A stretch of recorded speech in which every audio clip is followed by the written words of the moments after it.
皆さんこんにちは、藤井です。このチャンネルは日本語の勉強をしている方へ向けたチャンネルです。リアルな日本の文化や私の身の回りで起きたこと、日々感じたことなどをゆるくお話ししていきます。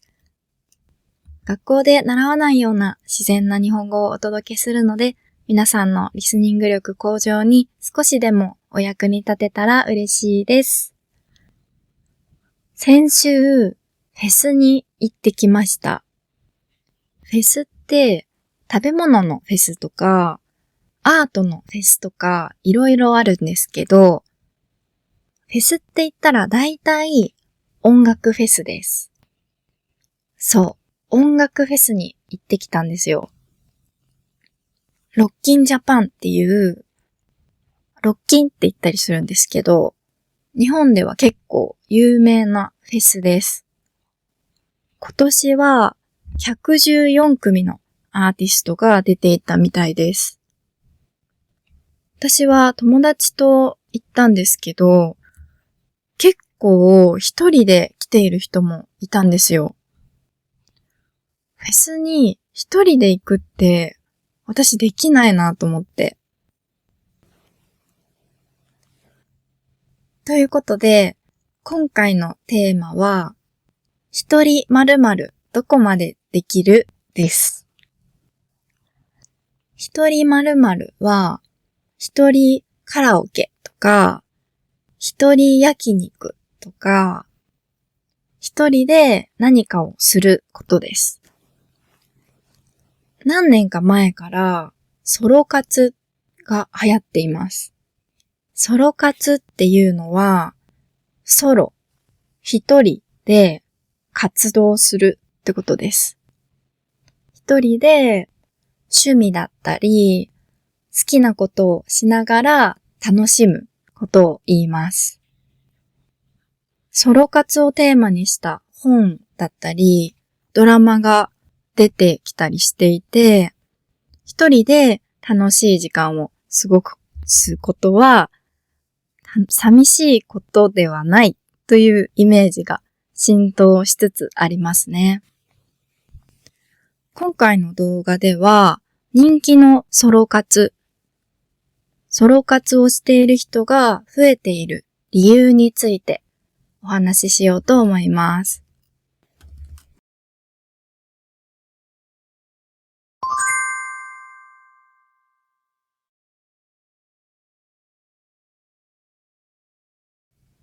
まずは、ソロ活をする人が増えている理由についてです。原因の一つは、コロナウイルスだと思います。コロナが流行ったことで、友達や恋人、家族と会えなくなって人と過ごす時間が減り、一人で過ごす時間が増えました。そこで、一人で行動することへの抵抗がなくなったのではないかなと思います。もう一つの原因は SNS です。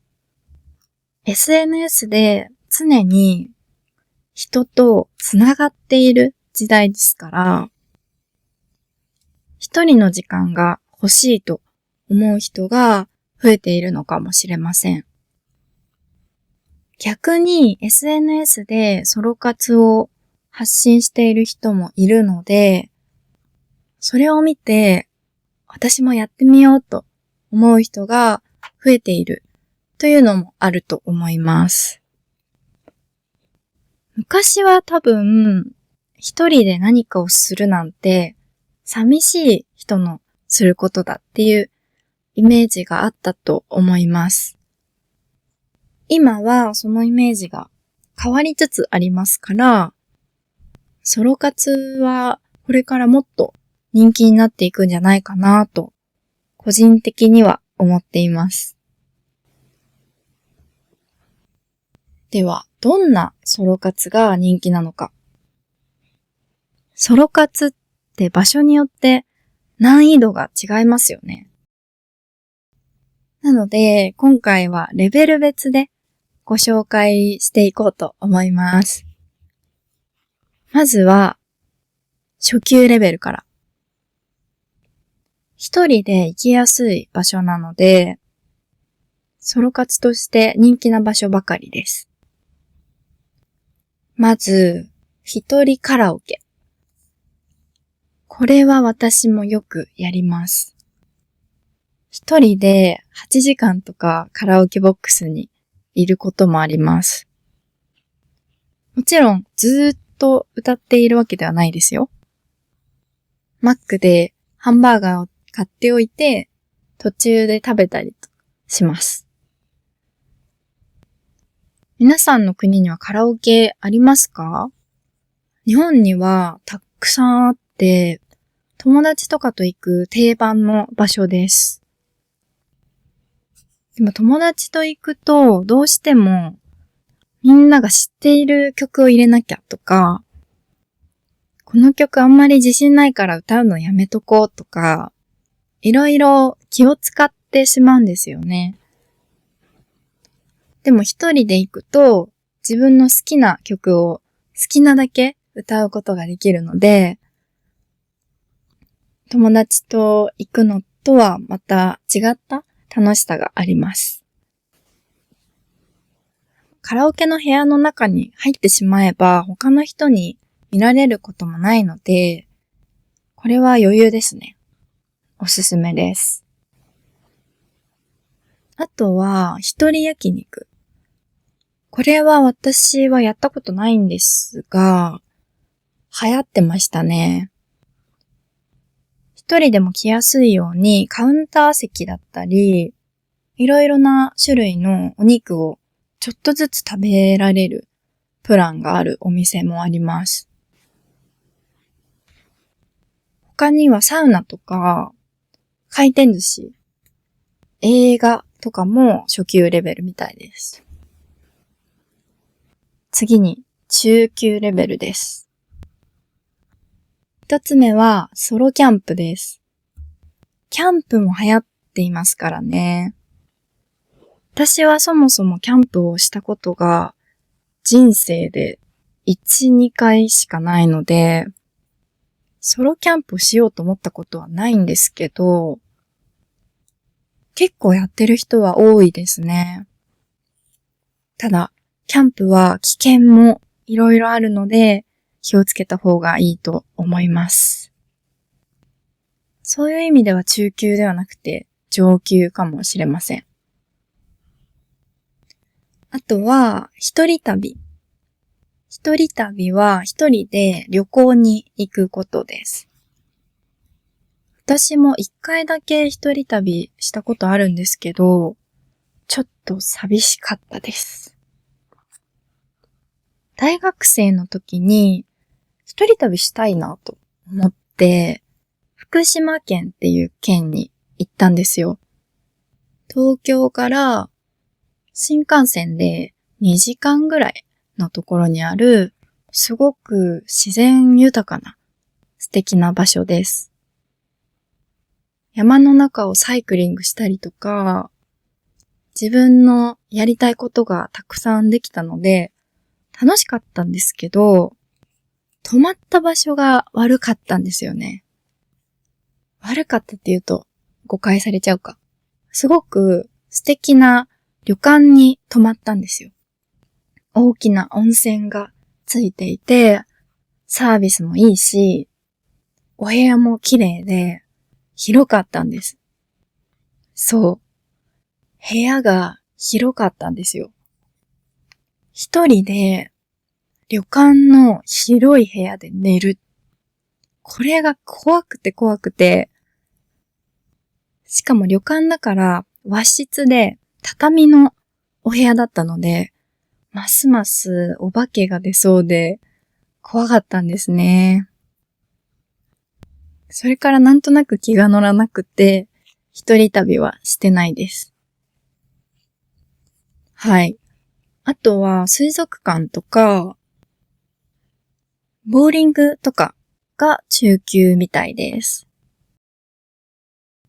中級になると周りの目線を気にせずに楽しむ力が必要になりますね。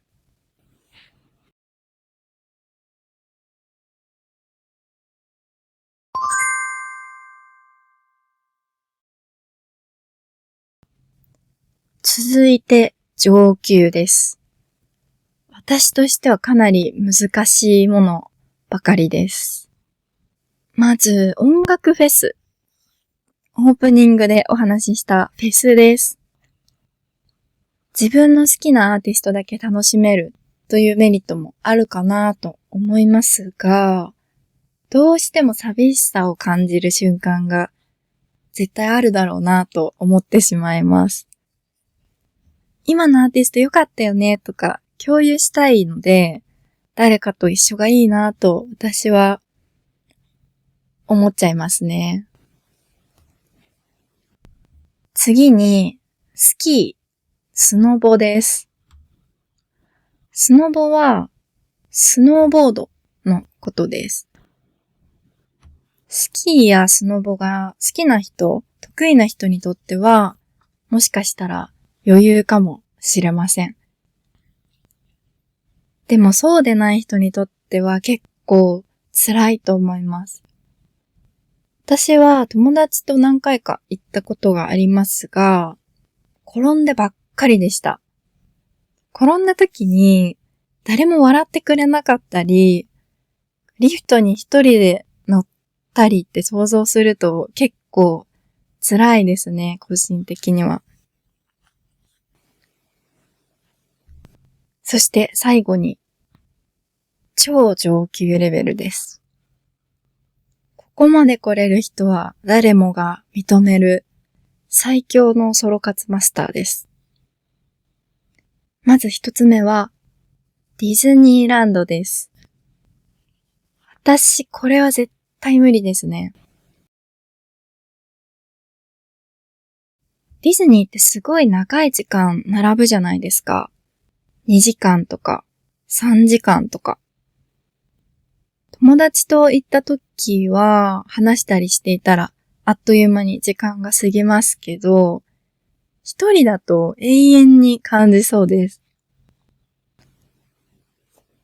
でもアトラクションも食事も休憩も全部自分の自由ですから、友達や恋人と行くのとは違った楽しみ方ができそうです。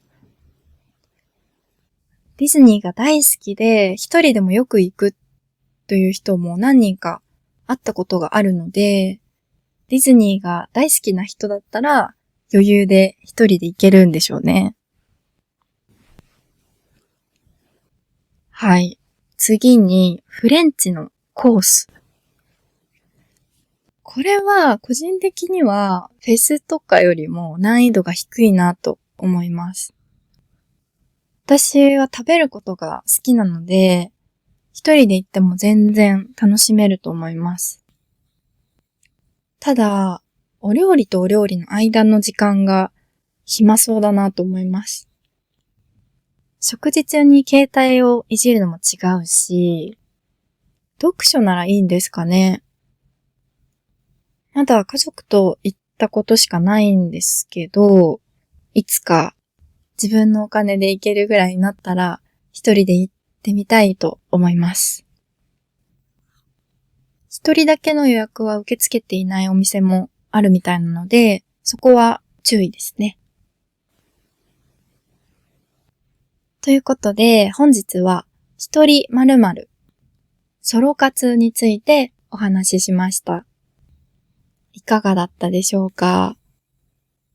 結論、自分の好きなこと、好きな場所であれば、一人でも行けるってことなのかなと思いました。